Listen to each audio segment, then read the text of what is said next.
j'ai découvert une véritable pépite. Un vieux livre, dont la première version a été publiée en 1757, qui recense les costumes traditionnels des nations souveraines de l'époque. Ce trésor historique illustre, avec des gravures en couleurs et des descriptions détaillées, les habits nationaux de différents pays.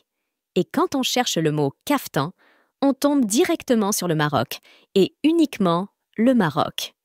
Ce livre est une mine d'informations sur les habits traditionnels, décrivant leurs spécificités avec soin. Parmi les nations représentées, le Maroc est le seul pays d'Afrique du Nord à être mentionné pour ses costumes nationaux, tels que le bernous, le haïk, le kaftan, osidozide. Cette distinction n'est pas anodine. À cette époque, les autres régions d'Afrique du Nord étaient encore sous domination ottomane.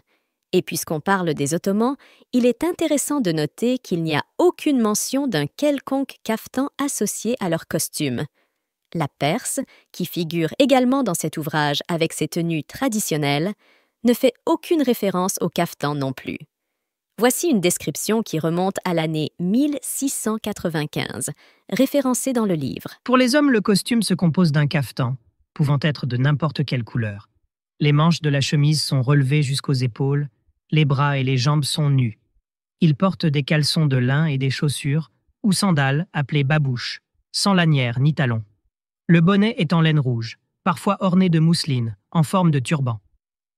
L'habit d'hiver se distingue par le bernous, ou manteau de laine, bordé de franges et garni à l'arrière d'un capuchon, terminé par une houppe. Dans cette tenue, le caftan est retenu par une écharpe de soie, avec sur le devant une gaine contenant 1 ou 2 couteaux.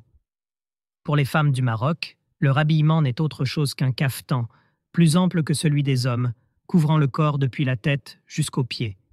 Lorsque les femmes sortent, leur tête est recouverte d'un voile blanc très fin, qui cache la moitié du visage, ne laissant apparaître que les yeux. Elles portent des chaussures marocaines rouges ou jaunes, sans semelles ni talons.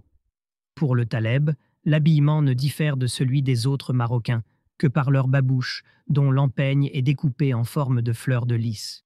Le Maroc, représenté par des habits emblématiques comme le kaftan, le bernous et le haïk, reflète une identité culturelle profonde et une souveraineté affirmée.